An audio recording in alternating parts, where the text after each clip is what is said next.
I'll complain. I'm human. I'm like, well, I didn't, he didn't, and I don't Yeah. like, but I'm like, these are literally the days of answered prayer. And, I look around my house with my kid, my dog, my husband, Mm-hmm. and I'm like, God is so good. And it feels surreal sometimes that, like, this is my life.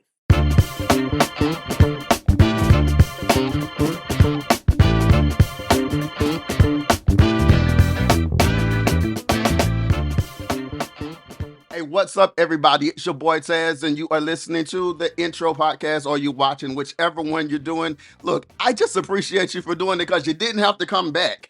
Today's guest, I am excited. I originally met her through the Coming Out Swinging podcast, and her story was so remarkable. Before they could even completely get off the broadcast, I was like, I have to have you on the show because this testimony and story that you are about to hear on today can absolutely change your life of the life or the life of someone that you know. Today's guest is Arthur, sister, homie, child of God, everything, Miss Tavia Bradford. We're here talking about her book today, Blessings in the Chaos. It's a raw and inspiring memoir that follows Tavia's journey through love, loss, and unshakable faith. After losing her first child and enduring a difficult divorce, Tavia rebuilds her life and finds unexpected love. Despite setbacks, her unwavering faith guides her through career challenges and high-risk pregnancy and the joys of new motherhood. That right there is that's it. I don't have to say nothing else. That's it right there. How are you, Miss Tavia Bradford? I am well. I am well. I cannot complain. God has been too good to do that. So, Man, you gonna start something and we're gonna have a whole nother kind of conversation. I enjoy talking about my daddy. Um, hmm just get into it. Get reading your book and even listening to your prior interview with Coming Out Swinging podcast, which is also a part of the Spotlight Podcast Network. Y'all check that out. Um, what inspired you or made you want to be this transparent to write this book? Because you have put some details in this book that the normal person would want to hide. you know, when I went through losing my son, I only knew one other person that it happened to, and she just happened to be a really close friend of mine. And as soon as I lost my son, and I was a hairstylist, so a lot of people sat in my chair. So when I was sharing my story, they're like, "Oh my God, that happened to me. Oh my God, that happened to me." I was like, "Is this like a secret society or something?" Because nobody ever talks about it. I mean, nobody's Mm-hmm. like, "Hey, my name's Tavi and I lost my kid." Right. But even down to having, like, when people are in my chair, it's like therapy. They share, what they done did for a Klondike bar.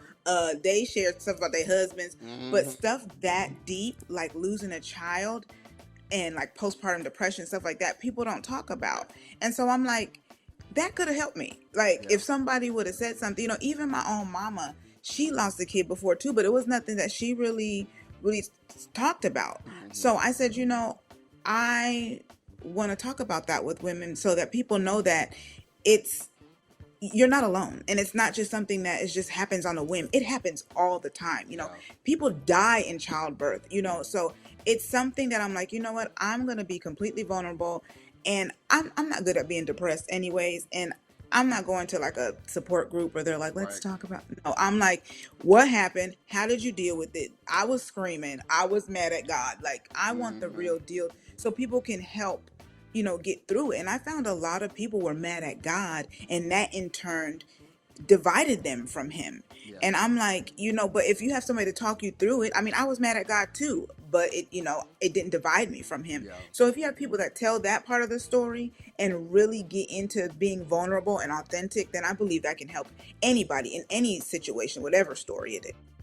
So one thing you just said, you were mad at God. How did that anger with God still cause you to, because even through everything that you've been through, that anger with God drew you to God. Yes. You know, when I first got found out I was pregnant, I went to the pregnancy resource center. and I was like 4.5 months pregnant, and I was like, excuse me. Um, and the lady that did the ultrasound ended up being the same charge nurse that I had in the hospital when I delivered. And she came in, and after everything happened, I was just like, God, like, what did I do? What happened? Like, maybe it's because I was pregnant out of wedlock. But then I'm like, you're God. You could have made my son be here. Like, you Yeah. can do anything. So why? Like, why me? Yeah. And she came in and said, God knows exactly how you feel because he lost a son too. And as soon as she said that, I was like, well, duh. Like, it's like, it's something that Yeah. inherently, but it's like when somebody puts it just so plain to you like that. And I was just like, he did. And that son died for me. You know what I mean? Yeah. And so I was like, how am I mad right now? How? Yeah.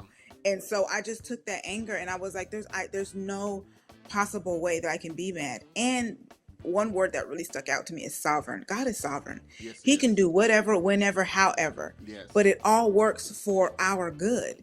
And so once I put those two together and I really leaned into the Holy Spirit being my comforter, I was like, okay, all right, let's work this out, Lord, because how I'm going to blame you when the son that was murdered for me.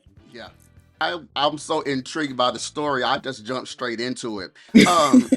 You have a childhood fascination with clouds.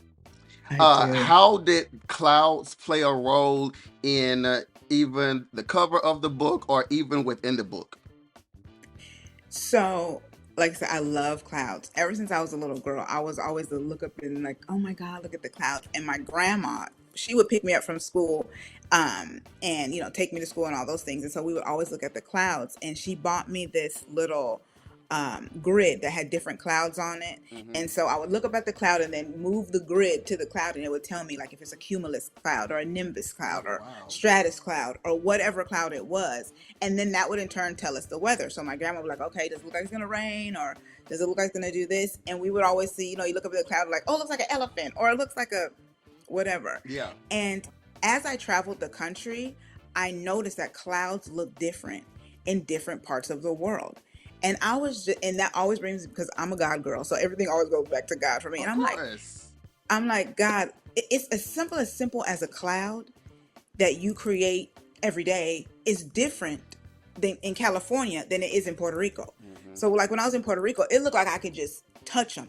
Like Yeah. they were so fluffy. And even here in Texas now that I live, I'm like, they look like I can just touch them. They're just different everywhere. And I was just so fascinated with those. And I just love them so much. And so when I said blessings in the chaos, I said, clouds can represent storms or beautiful days. Because you can have a beautiful day when you have these big, beautiful clouds, but then you can have a storm and there's these dark clouds. But it's still a cloud.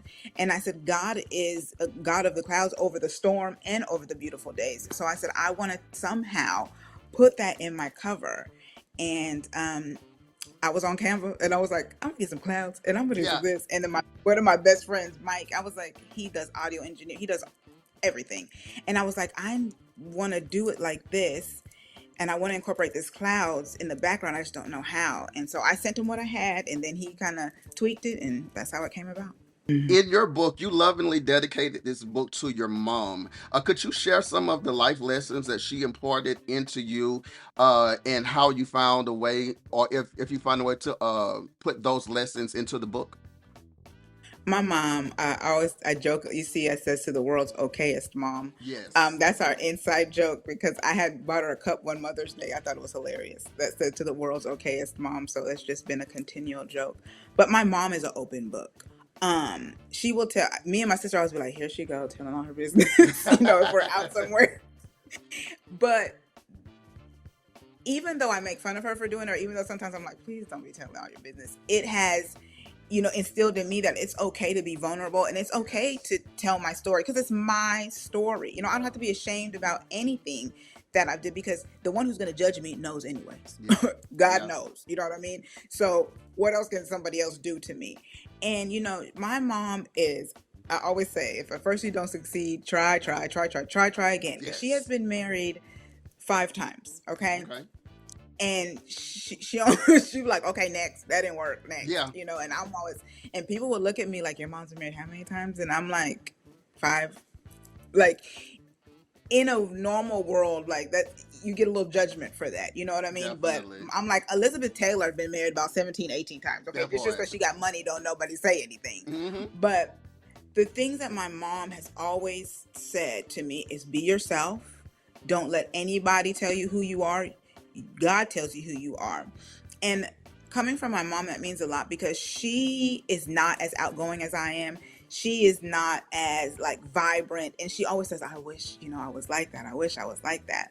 My mom's very, cool, calm, and collective. She has a sense of humor, but she's kind of shy, if you will. But she's never stifled me. She's always encouraged me to be who I am. Like when I was little, my favorite color was orange, and I wanted to wear glitter everywhere. And she didn't say anything. She was like, "That's my daughter. She want to wear glitter, whatever." Or she would Yeah, let me rummage through her '70s clothes, and I would wear them to high school, and people would be like, "What are you doing?" And my mom would be like, yeah, "That's what you want to do, then do it." And she's always taught me to never settle either, for anything in life, where there's a will, there's a way. yeah, You don't, somebody tell you no, somebody else gonna tell you yes. yeah, So, and that's what I really love about my mom, is she's been in my corner since day one. yeah, Anything I need, anything, she yeah, has been there. There's not like, my mama is my best friend and my biggest fan, and that's why I said in there, like, you've been rocking with me the longest, mom, because she has, yeah, and she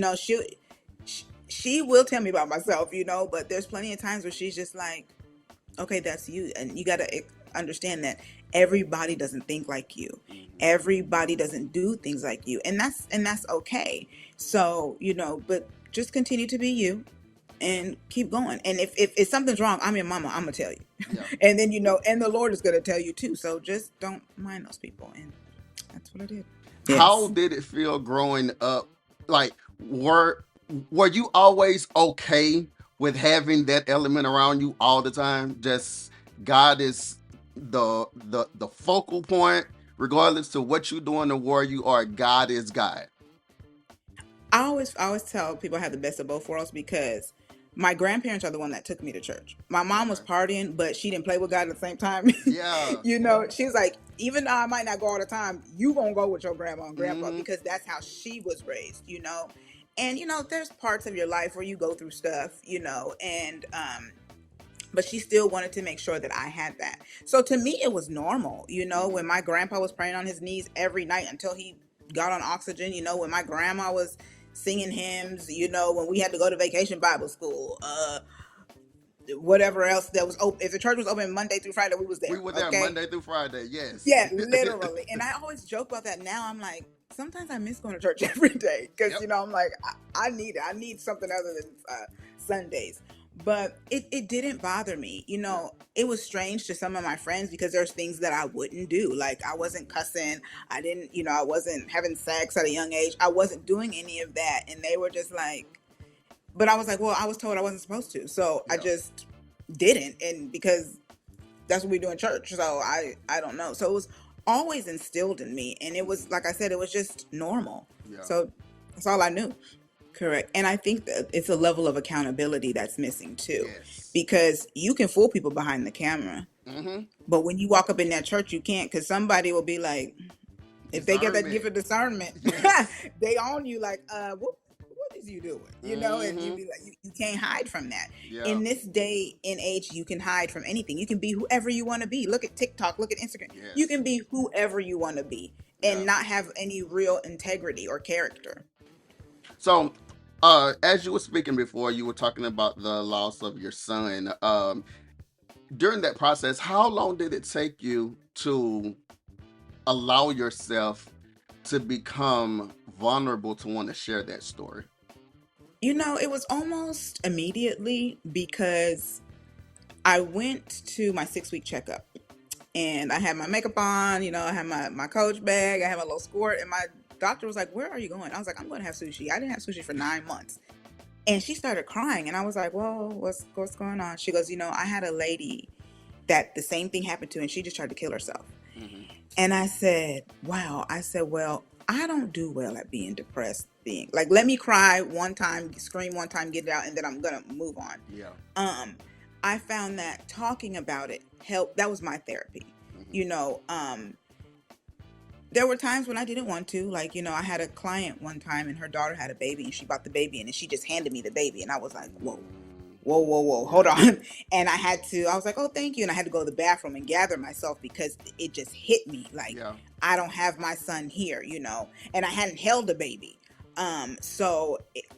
Things like that hit me, but talking about it was relatively easy for me because I didn't want to keep it bottled up. I didn't want to deal with those emotions in the dark.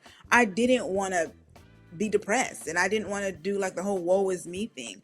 I found that talking through it got me through it, literally, and everybody that sat in my chair and, that I would tell it each time, whether it was time 3 or time 300, it would just solidify some things, and it would give me little like tidbits. Even though I would have to repeat the story, there were things I'd be like, oh man, like I could have. It wasn't until a lady sat in my chair and was like, you could have died, and I was like, I could have Mm, died. Like that, it didn't register how monumental it was, and when I was telling her that I had to have a blood transfusion and they were almost had a life like me, and she was like, God saved your life. And I was like, oh my God, he did. Like, so do things like that. I always say to it keeps Jesus in the forefront, hmm. and reminds you that this life is so short. Yeah. How did so? At what level of appreciation did you have whenever God allowed you to have the child that you have now? Every day I look at her. Like yesterday, I was telling my husband, he's like, "You're so emotional." I was like, I could just cry, looking at her when she's like, "I love you, mommy," because it's such a new experience Hmm. and it's such a different time in my life. I was 21, 22 back then, um, doing ridiculous things, and really didn't have my life together at that time. And then I was also married to someone else, and shouldn't have been married to that person, but everything happens for a reason. Nice. And just looking at my life now, I have a deep gratitude and a deep appreciation that I'm also able to stay home with her and raise her. Back then I wouldn't have been able to do that. Hmm. And I always say it's kind of bittersweet because she could have had a big brother. I could have been raising two kids, together. But at the same time, it's like it's not what I missed out on. It's what I get to instill in my daughter now, that I didn't have at 22, 23 Hmm. years old. The lesson that I have learned, like I always say, I would give anything to have my son here, but I definitely wouldn't be the woman I am today raising the child that I'm raising, today. So I believe that she benefited from that because all of the experience that I have now. Hmm. I believe that experience is the best teacher. Um, Yeah. Keeping along the lines of things that have made you the woman that you are today. Not only did you have to go through the loss of a child, but as I stated before, you also had to go through the loss of a marriage at this around that same time. How did that affect what you had already felt regarding the loss of the child, or was that before or after? It was after. So we were dating when I got pregnant, and then as we lost my son, and then like a month later we got married. It was one of those trauma bonding, like we lost our kid, we didn't want to lose each other. But back then we didn't have the emotional tools or emotional maturity to know how to deal with it. So we thought, let's get married. Let's just bond to each other. Um but nobody tells you that you go through grief in a divorce because it's just like, oh, like, on what's that movie, divorce, ding ding ding, yay, it's Yeah. over.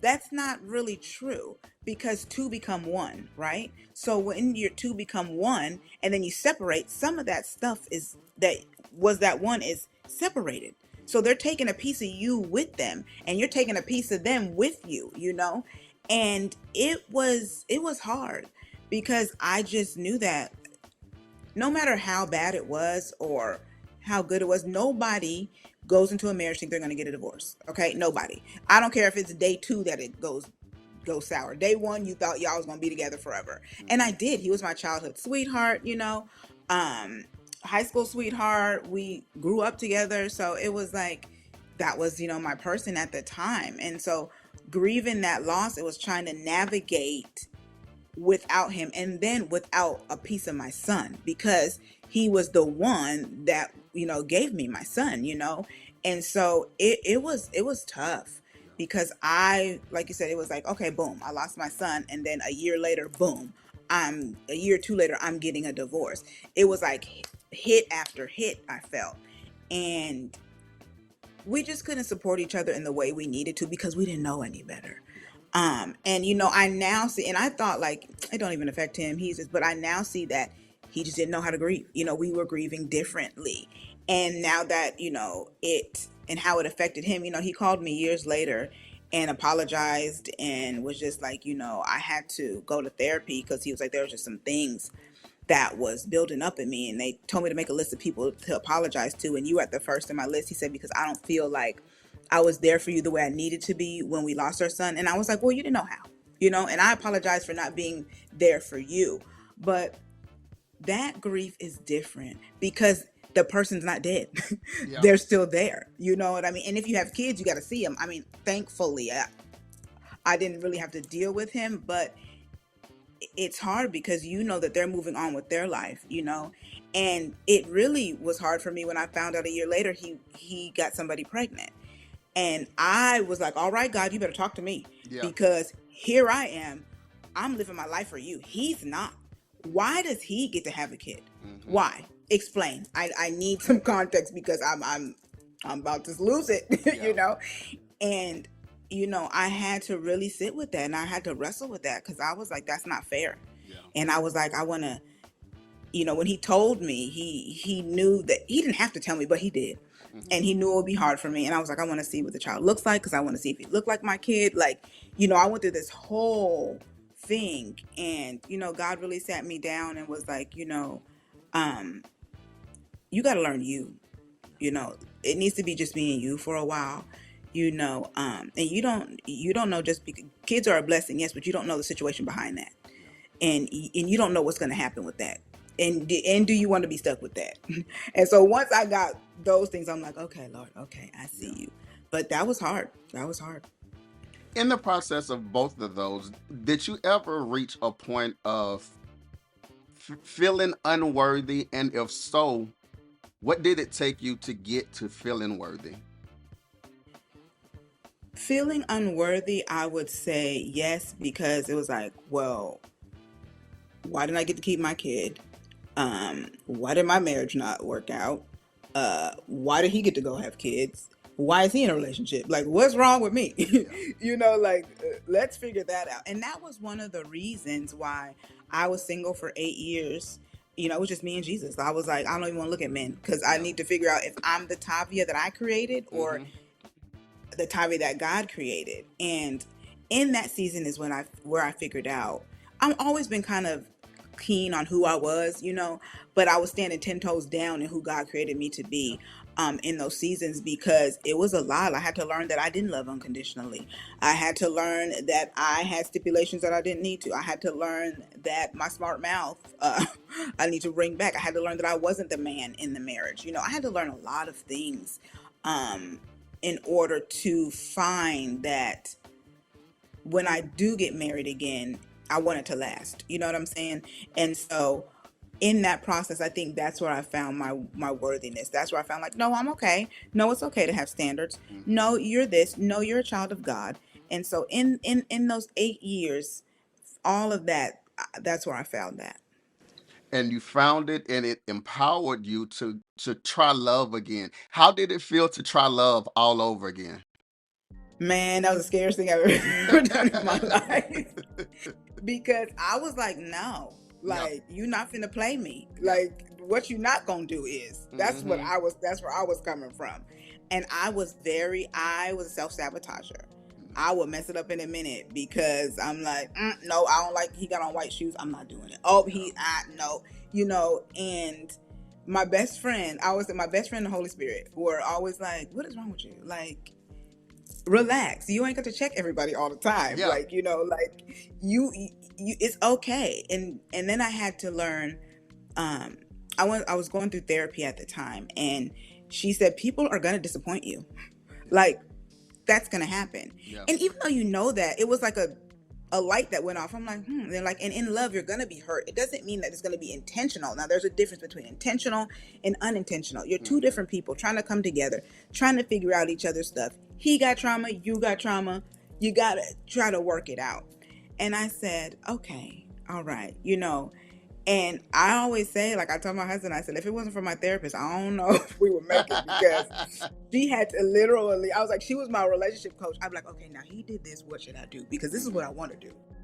And I know that's not right. Like, I want to crash out, but I shouldn't be doing that every time something doesn't go my way. And I always tell everybody, like, I learned that the world did not revolve around me at 35 years old. Yeah. Like, you can't have it your way all the time. And you have to, be mindful of somebody else. And I wasn't, because I didn't have no kids at that point. I was single forever, so it was just me, and I did what I wanted to do, come and go as I please. I didn't have to, if I didn't like the way you was talking to me, okay, bye. But when you want to be in love and you want to be married, those are things you got to consider. And it's hard whenever you've been through things that would cause you to have those trust issues, or cause you to have those guardrails up. And sometimes a person will do something that look like something that somebody else done, and it triggers you, and you're like, nope, you're not the one. See you later. Bye-bye. Yeah.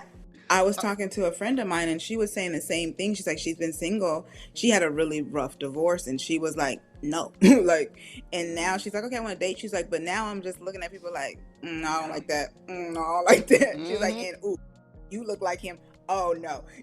And I said, everybody goes through that. I said, but I don't think I prayed that much in my life, because I'm like, Lord, you got to get me out of this. Lord, and I journaled a lot too. So that helped me. And going back and reading some of my journal entries, I was like, you were crazy, but I'm glad I wrote it and didn't say it, But it's like, God really had to get me together and be like, no, like, he's not perfect, just like you're not perfect, but this is it. You know what I mean? It's gonna work, but you gotta trust me. And he would always be like, do you trust me? And I'd be like, yes. He'd be like, okay, then have I ever led you wrong? And I'm like, no. He's like, so why in this would you think I would? And I'm like, all right. Do you think it's okay to have a long list of, and try to make your person fit every single thing on the list that you want? I always say to have a list of standards, be realistic. Like, mine were like, you got to love God first. Like, you got to love God and serve God. Like, for real, not just you go to church on Sundays. Like, you got to have a relationship with him. You have to have good character, integrity, all that stuff. You got to make me laugh. You got to have a good 401k. Come on, let's just be real. Okay, you need benefits. And chocolate would work. That helps. If you're chocolate, that helps me. And I wrote down in my journal, I want this person to adore me. And my husband has a good 401k. He is chocolate. He loves God. He could sing, So I got those things, Now there's other things where I'm like, I should have said, but he probably says about me like, I should have said. But I think it's okay to have a list, because it helps you not to compromise. You know what I mean? Those standards help you not to be like, well, because once you then it just goes to hell from there, know? And so I'm like, it's okay. I always tell my nieces, have standards. Like, my goddaughter now was like, she has a husband now. She's like, you told me do, and I stuck to those things, and he is, what I wanted. And I was like, well, thank God that you listened. But I think it's okay. Now, I think if he's not 5'10" and a half, things like that, now you have to be attracted to this person. Do not get me wrong. Okay. God ain't gonna have you marry somebody that you're not attracted to. Exactly. So, you have to be attracted to them, but little like nuance, like blue eyes, get some contacts, like, you get some shoes that have an extra heel in it. Exactly. You know what I'm saying? Like, some of those things, I always say those are negotiables, but you have non-negotiables. Yes. You know, Yeah. those are your my non-negotiable was Jesus and 401k, all those things. But negotiables, if he was light skinned, okay, I might have. But I prefer chocolate. You Yeah. know what I'm saying? So those you just got Yeah. when you get into be, Yeah. too much. And a lot of those things are defense mechanisms. Oh, Yes. he's not that. He doesn't have curly hair, so I can't. But Mm-hmm. it's to protect you. You know what I mean? Because you don't want to be hurt, but unfortunately we are. And you Yeah. just got to learn the level of hurt and learn who's worth the work, because ain't everybody worth the work. This is true. This is very true. But some people they'll mask it and make you think that they're good with it, but eventually Mm-hmm. that mask has to come off. Yeah. So I've been scouring your Instagram. When I say I've been stalking you intentionally and on purpose. How That's does it fine. feel whenever you see the people who have purchased your book, or who have heard something that you've said or read something that you've written somewhere, and they're able to say, "I can relate to this." Man, I was just telling my husband yesterday, I got a review, and she said, I was never somebody that was brought up in church.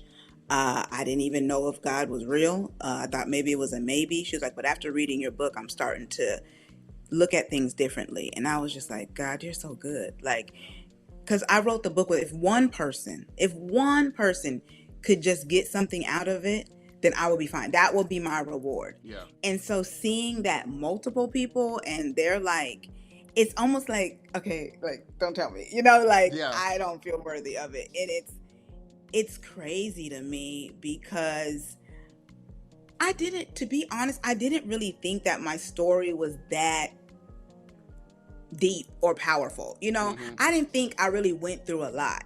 And I said that I think God graced me that way, to not think that it was that big of a deal, so that I could write all out and could be so vulnerable. And so when people come back and be like, oh my gosh, like that happened, I didn't know this. Or even my best friend that was there through everything, she read it. She goes, I got to read what was going on in your mind, Yeah.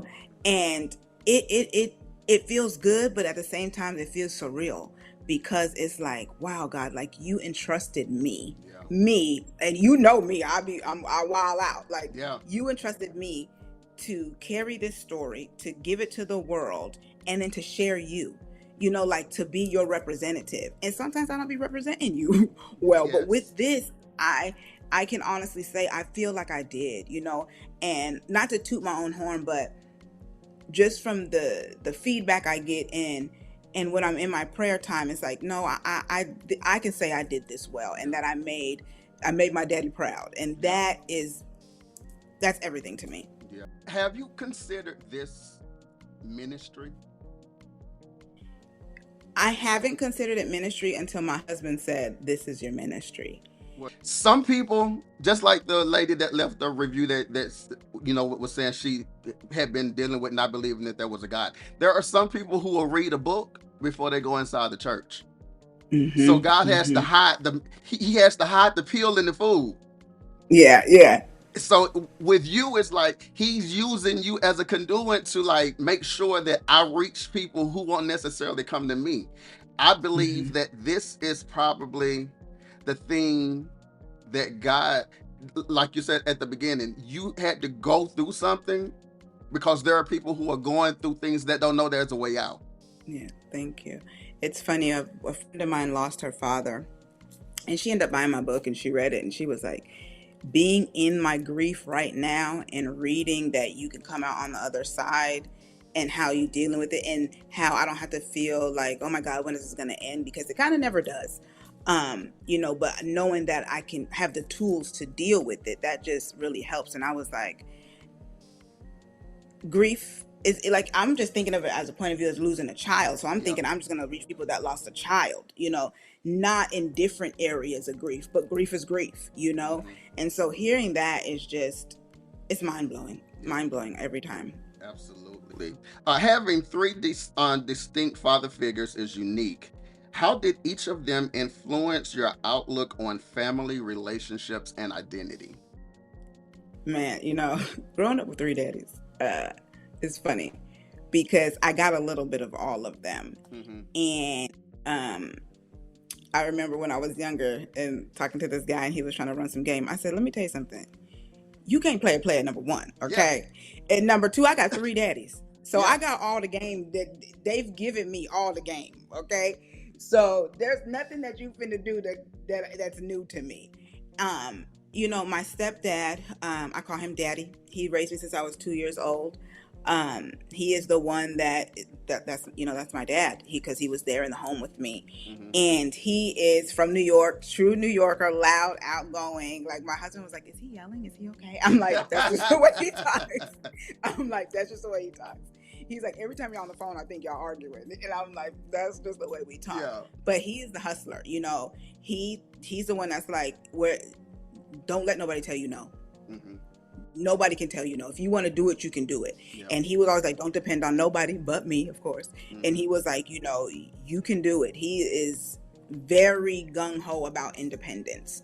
And I attribute him for my independence and my hustleness. My mom always says I can sell a used car to a used car salesman. Come on. I get that from my dad. Yeah. And my biological father, I didn't find out who he was until I was 33 years old. I always knew that there was a possibility, but it wasn't solidified till I was 33 years old. And DNA is a crazy thing. I look just like him. I act just like him, even though I wasn't raised with him. And in that 8-year period, I was talking about being single. That's some of the stuff I had to learn because I met him in that period. Mm-hmm. And looking at him was like looking in a mirror. And I said, okay, so if he's pissing me off with some of the stuff he do, and I'm like him, I'm pissing other people off over on this end. So Lord help me. Yeah. And he was not the easiest person to deal with, and I'm not either. And I would be like, oh my God, every day I wanted to just be like, I'm out. And the Lord will be like, no, you're not. How he's going to learn unconditional love is through you. How he's going to learn how my grace and mercy is through you. Because every time, I swear, every night I would be like, I am done. And every morning the Lord would be like, call him. And I'd be like, but why? I'm the baby. I'm the kid. Yeah. He's the adult, And God would be like, no. So, but I get my fieriness from him, for sure, is from him. And then my mom's, who I thought was my biological father, he is so, he's a workaholic. So I get my workaholic ways from him. Mm-hmm. But I also get my wit. He is quick-witted, and he is very... You'll never know what's bothering him. He's very poker face all the time. And I used to always be like, well, do you like me? Do you not like me? Because that's just the way that he was. Yeah. And it wasn't until but he was there for every school thing. When I had my kid, when I traveled to India, when I had surgery, he was there. That's the way that he would show his love. Mm-hmm. So I got a little bit from everybody, and I wouldn't be who I am today without any of those men. So I appreciate that. And my friend, I remember her saying, it's like, my daddy don't want nothing to do with me. You got 3. Like they all want to be, a part of you. They're all like, nope, that's my daughter. Nope, that's my daughter. And she goes, that is a blessing. And I would complain sometimes because I'd be like, oh my God, these men, I feel like they're all neat. But they're my dads, and I wouldn't change it for the world. I wouldn't. Whenever you fell in love again and got married, did you see any of the characteristics of your father's in him? I did. More so my grandpa, because I'm a grandpa's girl too. Okay. I write about him in my book as well.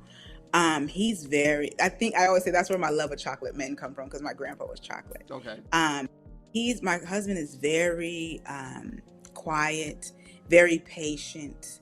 And I'm like, and he's just like, that's my wife, I'll let her be, Yeah. So he has the more mannerisms of my grandpa, but the protection is definitely my dad, James, who was the New Yorker. That's all him.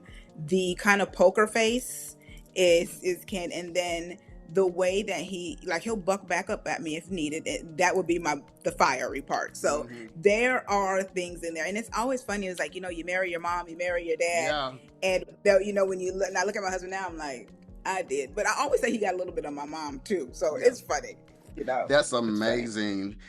And that make it easier for you to fall in love? I was I was smitten from day Oh, I one love this. Come with on. him. I was just like, this is it. And he was like, ma'am, I don't know you like that. Yeah, And I was yeah, like, it's fine. It's all right. yeah, Um, but it did because his demeanor is so welcoming. yeah. And he's from the South. So he's a Southern gentleman, and he is anything I need, anything, he just, I always say I felt like a woman when I started dating him. Wow. Because he allowed me to be that. I didn't have to be the strong, independent woman, that is a gift and a curse. I didn't have Mm-hmm. to be like, no, let me take care of business because he takes care of business, Mm-hmm. but it was so much easier, falling in love with him. And, like any red flag was like a carnival, like, okay, it doesn't matter, Yeah. because he was just so, it was just easy. It was not hard at all. When we started dating and we find out things about each other, it got a little bit harder. Yeah. But the initial, it was easy. I love that for you because whenever you talk about him, your whole entire everything lights up. Yeah. Yeah. I um, love that man. I do. you give me hope then. Come on, shoot, give me a little bit of hope for tomorrow. You have a profound spiritual experience that guided you through challenging times. Um, Whenever it comes down to, and of course, we already know we've established that God is everything in your life, but what would have happened, or who do you think Tavia Bradford would be if she didn't have that God guide through the things that she's been through? Listen, I'll be out here wilding out because that's my flesh and my nature is party girl. Yeah, It is sex, drugs, rock and roll. yeah, It is let's do the craziest things we yeah. could do. Let's see how high we could get. Let's Mm-hmm. go party over here. Like I have no fear, so to speak. Like I will be partying in Mexico. I've traveled the country by myself Mm-hmm. as a woman, and I will go anywhere. Like I don't, it never dawns on me that something can happen to me. I Yeah, don't know why. It just doesn't. I would be definitely just in the streets everywhere. Like, like I like to travel, so I'm gonna be here, there. And then, I don't know if I talk about it in my book. I think I do a little bit. Like I like to experiment with things. So I'll probably be on drugs, mm-hmm. like and I like a libation. So it would be everything to the excess. Yeah, Everything. Like I never did, everything was go big or go home. I yeah. never did anything small. So I would just probably be ratchet and out of control. Really. It's safe to say I was watching. I think it was one of your Instagram stories where you was dancing around with a big smile on your face. You are genuinely happy now. Yeah. How does it feel to just be happy and know that you're you're safe now? I have to remind myself because I'm like, these are the days you prayed for. And, I'll complain. I'm human. I'm like, well, I didn't, he didn't, and I don't Yeah. like, but I'm like, these are literally the days of answered prayer. And, I look around my house with my kid, my dog, my husband, Mm-hmm. and I'm like, God is so good. And it feels surreal sometimes that like this is my life. Yeah. I'm not rich. I don't have the fancy car like people would or anything like that, but I am happy. I if God doesn't do another thing, he's done enough. I know Come that's on. cliche, but for Come real, on. he Yes. really has. I don't have to worry about anything. You know what I'm saying? Like, my husband has afforded me the opportunity not to work so I can stay home with my kid. Mm-hmm. I don't have to worry about being, not being safe because I feel safe. I Mm-hmm. don't have to worry about crazy stuff. It's just, it's good. It feels good to lay your head down on the pillow at night and wake up and be clear headed, not wake up like, here we go again. Same What's old going to thing. happen today? You Yeah. know what I mean? Like, like it's just wake up and be like, all right, Monroe, let's get ready. Let's get my iced coffee. We Yeah. got a routine. Baby, you want me to make you breakfast? Like, it, I like my life. Yeah. I really do. Now, can I complain? And is there's little things? Do we argue? Yeah. But in the grand scheme of things, I have joy, because happiness is fleeting. It'll come Yes. and go, but Yes. and joy is found in the Lord, and I have Mm-hmm. Him. So that is really what it boils down to, is just having Him, and having Him at the center Yeah. of everything. I had to learn to have Him at the center. Sometimes He would be like, okay, here, Jesus, you can be there, you can be Yeah. here, but don't touch that part. Yeah. But really having Him in the center is hard too, because then you got to deal with stuff. Yeah. But it's still the joy that's there, the joy of the Lord that's there continuously, no matter what. Yeah. Um, because you done just flipped so many switches in my head, I'm gonna veer off for a couple seconds. One of your prayers for your the husband before you got him was for him to have a relationship with God. And I asked this question because we living in a day and time now. I feel like I'm aging myself, but like people don't necessarily care about that quality. Hmm. Why was just that in general? Why was it important for him to have a relationship with God? It was important for Him to have a relationship, because it was important to me, because that's the season I was in. After losing my son, going through a divorce, being in that 8 year of, it was literally just me and Jesus, and I was not playing about Hmm. Jesus. Like, I was serving in ministry, like, I was in church all the time. I was like, no, I consulted God about everything, and that was at the top of my list, because if something happens to me, God forbid, and I need you to pray for me.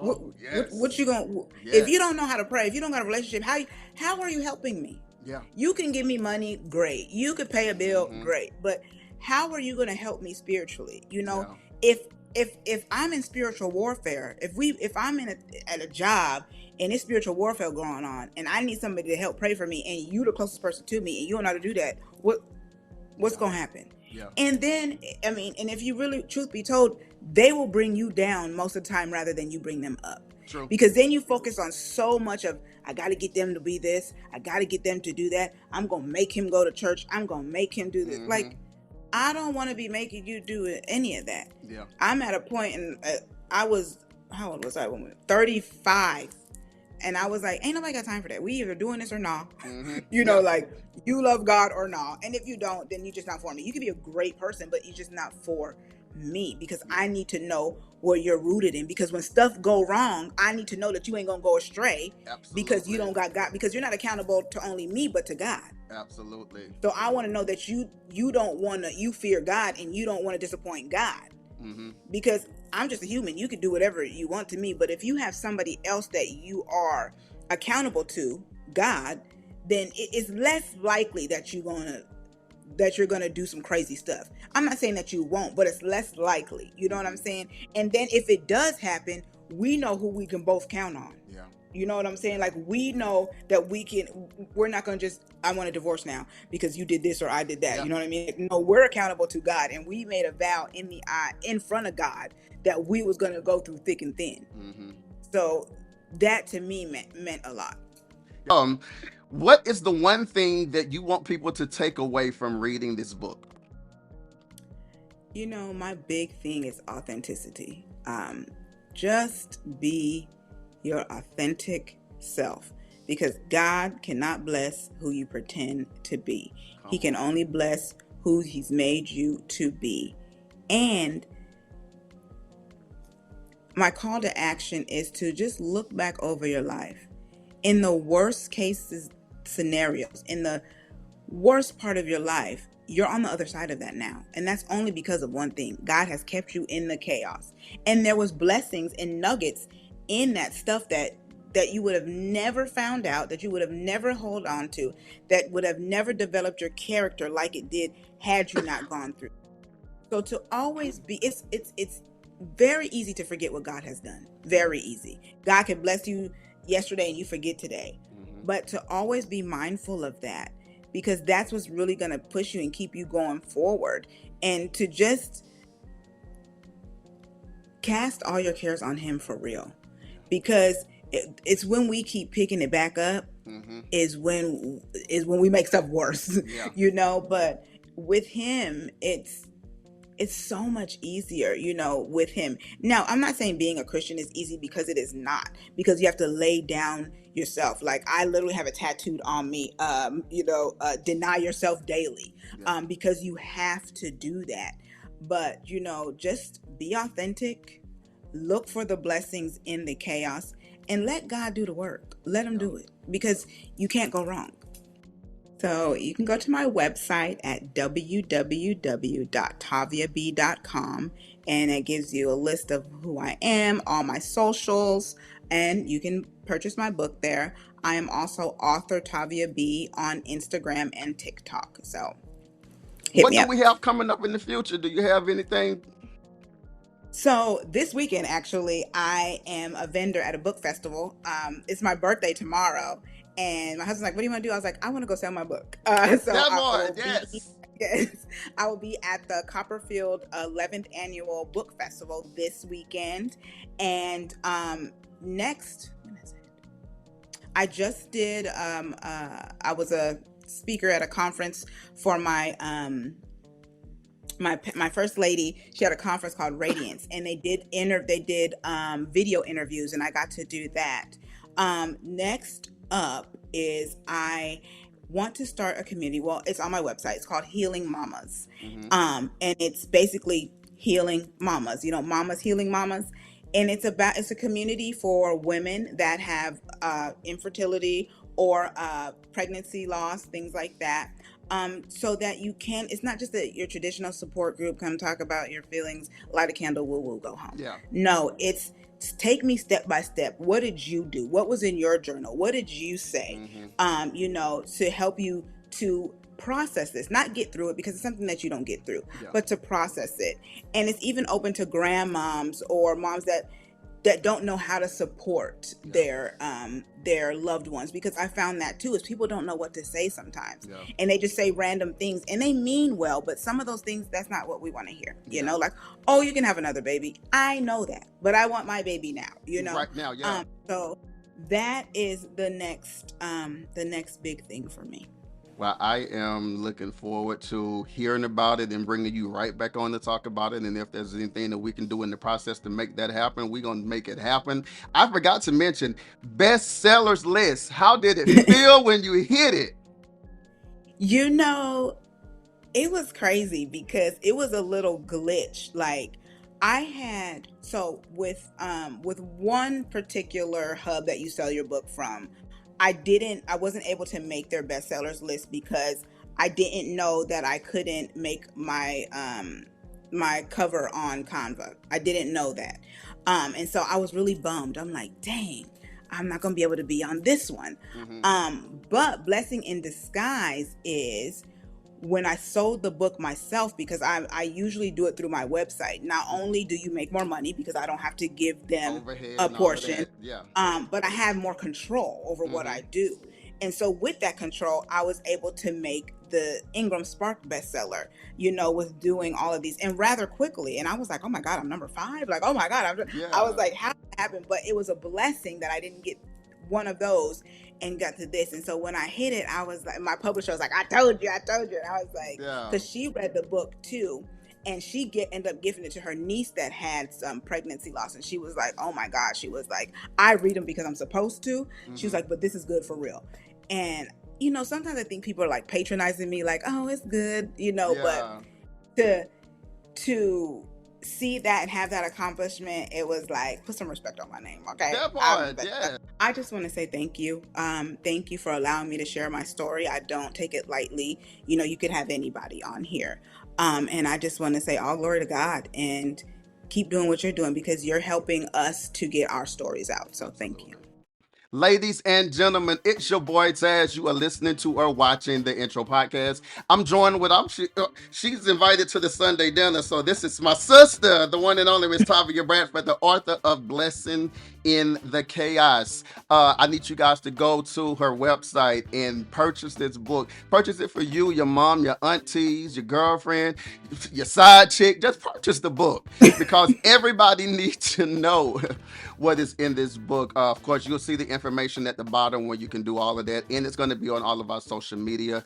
Blow this up, share this podcast with everyone that you guys know also. Again, thank you, Ms. Tavia, for being a part of today's show. Ladies and gentlemen, thank you guys for watching. We'll be right back in just a minute.